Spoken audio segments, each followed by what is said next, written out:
So guys, কেমন আছো সবাই? আশা করি সবাই খুব ভালো আছো। আজকে আমরা খুবই আনকমন একটা সিনেমা সম্পর্কে জানতে চলেছি। আর এটা এমন একটা সিনেমা ভাই, তোমার বয়স যদি 18 না হয় তাহলে না দেখাই ভালো। অ্যাকচুয়ালি হয়েছে কি, আমি চ্যাট জিপিটিতে লিখেছিলাম যে চাইনিজ কিছু ফ্যান্টাসি সিনেমা দাও যেটা চীনে অনেক বেশি জনপ্রিয়। তো আমার কাছে চাইনিজ ঘোস্ট স্টোরি 1 এবং চাইনিজ ঘোস্ট স্টোরি 2 সিনেমাটা সাজেশনে আসে। তো আমি তারপর এটা স্ক্রিপ্ট করতে দিই। তো এরপর যখন আমি স্ক্রিপ্টটা হাতে পাই তখন আমি তো স্ক্রিপ্ট দেখে পুরো ভাই আকাশ থেকে পড়ে যাই। ভাই এটার মধ্যে ভূত কম, রাশিয়া ইউক্রেন যুদ্ধ বেশি, মানে পুরো সিনেমাটাই রাশিয়া ইউক্রেন যুদ্ধ নিয়ে। এবং এটাকে তুমি ইন্ডিয়ান যে কামাসূত্রা সিনেমা রয়েছে সেটার চাইনিজ ভার্সন বলতে পারো, তবে সেটা হবে ভূতের সাথে, এরকম একটা কিছু। তো যারা দেখবে অবশ্যই একটু হেডফোন নিও ভাই। আর সিনেমা দেখার পরে কিন্তু তোমরা আমাকে গালিগালাজ করো না, ঠিক আছে? আমি সিনেমাটা এক্সপ্লেন করছি, তবে তার আগে ছোট্ট একটু সামারি বলি। সিনেমাটা রিলিজ পেয়েছিল 1991 সালে, মানে আমি যে বছর জন্ম নিয়েছি সেই বছরে। এবং সেই হিসেবে সিনেমাটার বয়স প্রায় 34 বছর উপরে, 35 বছর হতে চলেছে। এবং এই সিনেমাতে আমরা একটা শয়তানকে দেখবো যার নাম হচ্ছে ভূতম। আর সে কাম বাসনার দেবতা ছিল, মানে সেক্সের দেবতা এক কথায়। আর মনে করো সে কি করতো, তার যখন রাগ উঠতো সে একটা নির্দিষ্ট গ্রামে, আক্রমণের সিস্টেমটা হতো এরকম, ওই গ্রামের যত পুরুষ রয়েছে তাদের একদিনে একসাথে সবার মনে করো যে মাথায় ভূত চড়ে দিত, সেক্সের ভূত, বুঝে হুলস্থুল একটা ব্যবস্থা হয়ে যেত। তো গ্রামের মানুষ সবাই বুঝতে পারে যে ঘটনা তো ওই কাম দেবতার জন্যই হচ্ছে। তো এই জন্য ওই কাম দেবতাকে খুশি রাখতে তারা করতে কি প্রতি বছর একটা করে কুমারী মেয়ে দিয়ে আসতো, যাতে ওই দেবতা রাগ না হয় এবং তার সাথে সময় কাটায়, গ্রামবাসীরা নিরাপদে থাকে। এবং এই প্রথাটা অনেক বছর ধরে চলে আসছে। তো এরকম চলতে চলতে একটা দিন আসে যখন গ্রাম প্রধানের মেয়ে এই লটারিতে পড়ে যায় যে তাকে যেতে হবে ওই কাম বাসনার দেবতার কাছে। কিন্তু তারপরে শুরু হয়ে গেল আসল ঘটনা। তো কি ঘটনা ঘটেছিল, কাহিনী কি, এটা আমরা চলো জেনে আসি। তো সিনেমা যখন শুরু হয় তখন আমাদের একটা সুন্দরী মেয়ে সিওনকে দেখানো হয় যে একজন পরী ছিল, মানে অ্যাঞ্জেল। এবং দেবতারা জানতো যে ওই গ্রামে কাম দেবতা মনে করো কুনজর রয়েছে। তো কাম দেবতার পাওয়ার তো আমরা জানি, পুরুষদের রাগিয়ে তুলতো, তারপর হুলুস্থুল বেজে যেত পুরা গ্রামে। কিন্তু এই মহিলা দেবতার বা এই পরীর কাজ ছিল হচ্ছে সে ওটার অ্যান্টিডোটের মতো ছিল, সে ওই মানুষদের কামনা দূর করতো এবং এই কামদেব থেকে রক্ষা করতো। তো ওই পরী পৃথিবীতে আসে কাম দেবতা থেকে মানুষদের রক্ষা করছিল। কিন্তু কি হয়, একদিন ওই পরী নিজেই করে কি ওই কাম দেবতার প্রেমে পড়ে যায় এবং সে মানুষদের কাম দেবতা থেকে রক্ষা করার বদলে নিজেই মনে করো কাম দেবতার সঙ্গে কামনা মেটাতে শুরু করে। দেবতারা যখন দেখতে পায় যে তাদের পরী গিয়ে এইসব কাজ করছে, তারা তো ওই পরীর উপর রেগে যায়। আর তারপর তারা ওই পরীকে মারার জন্য আরো 2টা পরীকে পৃথিবীতে পাঠায়। আর দেবতাদের বিশ্বাস ছিল যে একটা শয়তান আর একটা পরীর মিলন সবার জন্য বিপজ্জনক হতে পারে, কারণ ওখান থেকে যেটা জন্ম নেবে সেটারও ভয়ঙ্কর হতে পারে। তো যখন ওই 2 পরী সেখানে পৌঁছায় ওই সিওনকে আটকানোর জন্য, তারা তাদের শক্তি ব্যবহার করে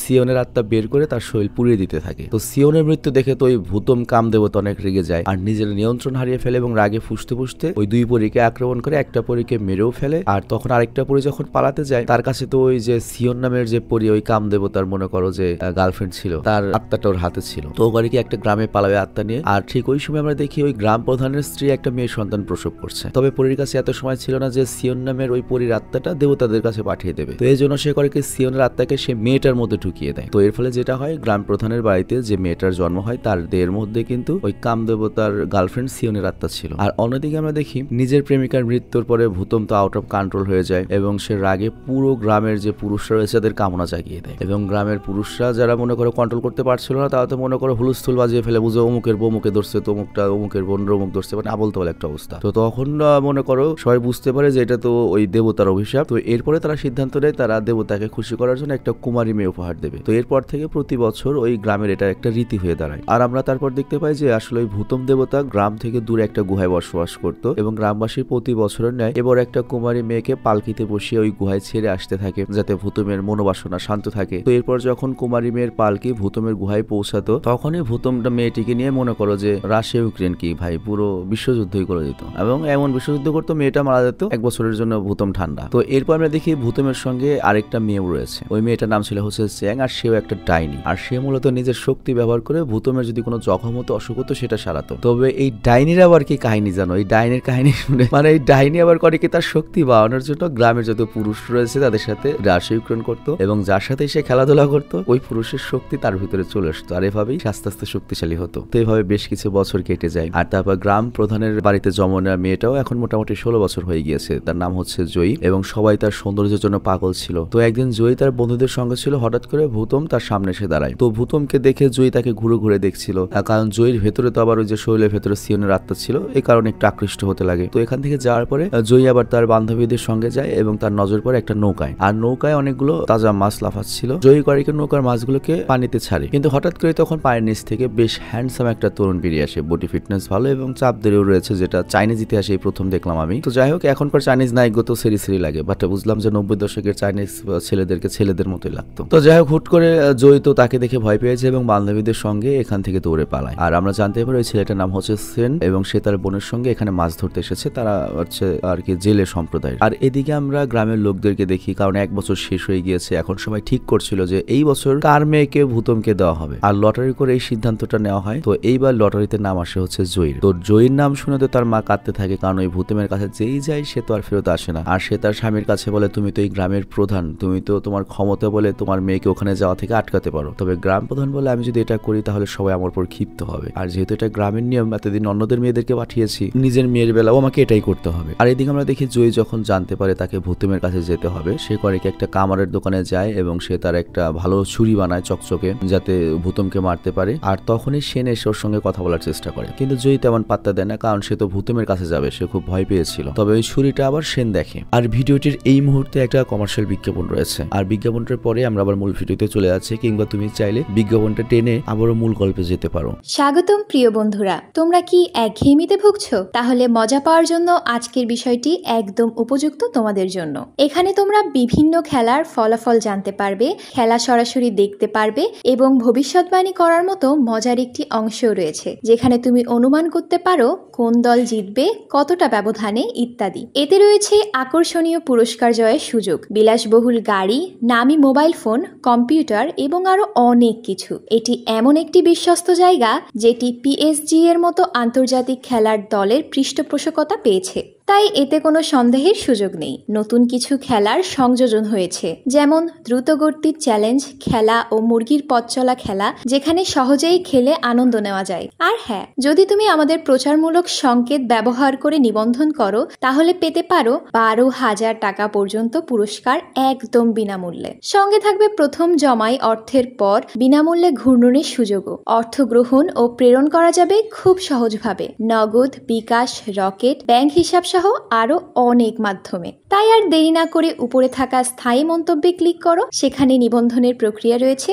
শুধু আমাদের প্রচার সংকেতটি ব্যবহার করলেই তুমি বোনাস পেয়ে যেতে পারো। তো বিজ্ঞাপন শেষে আমরা মূল ভিডিওতে আসলাম, এবার চলো আমরা আবার মূল কাহিনীতে চলে যাই। তো যাই হোক, রাত হওয়ার সঙ্গে সঙ্গে গ্রামের লোকেরা জয়ীকে একটা পালকিতে বসিয়ে ভূতমের গুহায় নিয়ে যায়। আর পালকি বহনকারীদের মধ্যে আবার সেনও ছিল, কিন্তু সে জানতো না ভিতরে জয়ী রয়েছে। তবে যাওয়ার সময় পালকিতে একটু ঝাঁকি লাগে, এ কারণে জয়ীর ছুরিটা নিচে পড়ে যায়। তো সেন এরপর করে কি ছুরিটা তুলে নেয়, আর এটা দেখে সে বুঝতে পারে ভেতরে জয়ী রয়েছে। আর জয়ীকে দেখে সেন তো খুব কষ্ট পায়, কারণ সে তো অলরেডি জয়ীকে ভালোবাসে। তো যাই এরপর সবাই জয়ীকে নিয়ে ভূতমের গুহায় পৌঁছায় আর সবাই এখান থেকে পালিয়ে যায়। আর বাড়ি ফিরে সেন শুধুমাত্র জয়ীর কথাই ভাবছিল। আর অন্যদিকে আমরা দেখি ভূতম খুব রেগে রয়েছে, কিন্তু জয়ীকে দেখার পরেই তার রাগ চলে যায়, কারণ জয়ীর মধ্যে তার সিয়নের একটা ভাই এসেছে বা ওরকম কিছু দেখতে পাচ্ছে। আবার ভূতমকে দেখে জয়ীরও ভালো লাগে, হ্যাঁ, ও করে ছুরিটা ফেলে দেয়, কারণ কুয়ারি মেয়ে কখনো তো মনে করো বুঝতেই পারছো আলাদা একটা আকর্ষণ কাজ করছে। দেখার পরে ওর সাহস বেড়ে গিয়েছে, ভয় চলে গিয়েছে। তো জয়ী স্বেচ্ছায় ভূতমের কাছে যায় এবং ভূতম এরপর জয়ীকে গুহার ভেতরে নিয়ে যাওয়ার চেষ্টা করে, মানে রাশিয়া ইউক্রেনের জন্য। কিন্তু তখনই সিন এসে সেখানে হামলা করে ভূতমের উপর এবং জয়ীকে নিয়ে প্রায়লিয়ে গ্রামে ফেরত আসে। তো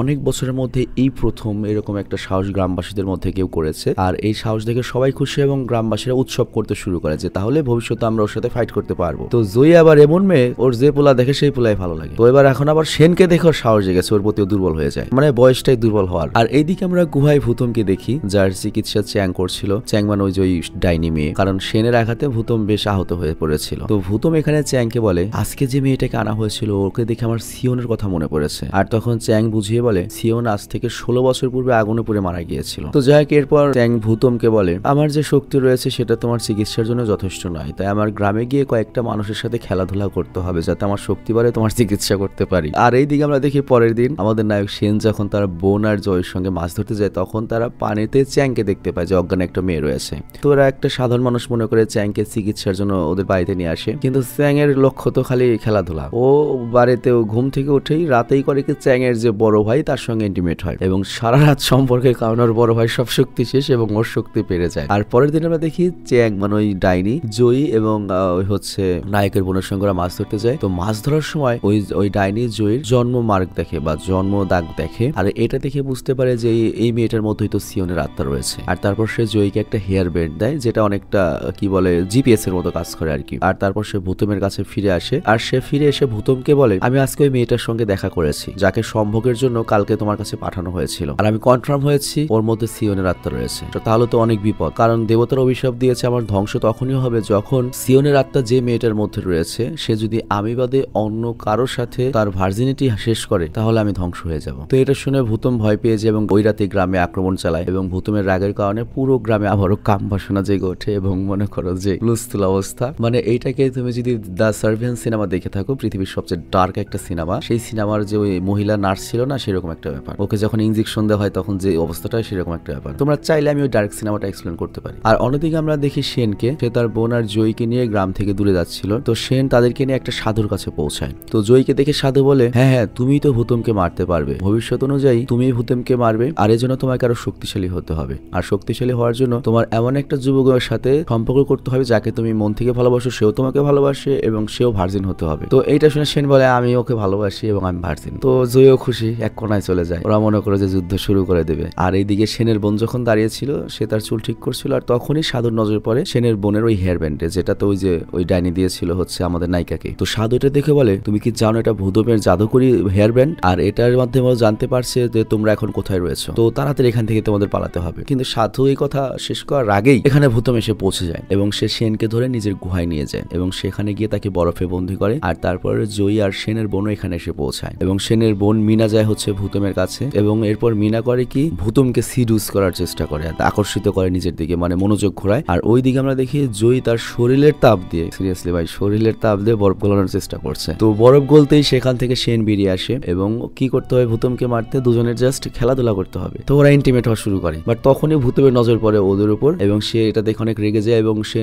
সেনকে মারার জন্য তরল ওর দিকে ছুড়ে মারে। কিন্তু জয়ী তখন তরলের সামনে এসে দাঁড়ায় এবং ভূতমের তরল থেকে জয়ীর শরীরে যে বার্ট মার্কটা রয়েছে ওই মার্কটা ওকে রক্ষা করে এবং সিওনের আত্মা সেখান থেকে বেরিয়ে আসে এবং সিওনের আত্মা সেখান থেকে বেরিয়ে আসে এবং সিওনের আত্মা পেয়ে ভূতম অনেক খুশি হয়। এবং এখন কি হবে, এই সিওন যে কোনো মানুষকে বশ করে তার ভিতরে বসবাস করতে পারবে এবং ভূতমও ওকে নিয়ে সারাজীবন থাকতে পারবে। সিওনের আত্মা যখন বের হয় তখন তো ভূতম খুব খুশি হয়ে যায় এবং সিওনের আত্মা এবার যায় হচ্ছে নায়কের বোনের শরীরে। তো নায়কের বোনকে নিয়ে করে কি ভূতম চলে যায়, মানে ও সিওনকে পেয়ে গিয়েছে। তারপর কি হইলো, ভূতমও খুশি, আমাদের নায়কও খুশি। তো এই হলো ভাই সিনেমাটা, হলো সিনেমার কাহিনী। আমি জানি না তোমাদের কাছে কেমন লেগেছে, তবে পিওর আনকমন একটা স্বাদ পাইছি। আর তোমরা যদি চাও যে এটার আরেকটা পার্ট রয়েছে সেটা আমি এক্সপ্লেন করি, সেটা কমেন্ট অবশ্যই জানাবে, আমি তোমাদের জন্য এক্সপ্লেন করার চেষ্টা করবো। তবে অবশ্যই তোমাদেরকে ফোন করতে হবে সিনেমাটি এক্সপ্লেন দেখতে হলে। আমি বিদায় নিচ্ছি, ভালো থেকো, সুস্থ থেকো, টেক কেয়ার, বাই বাই।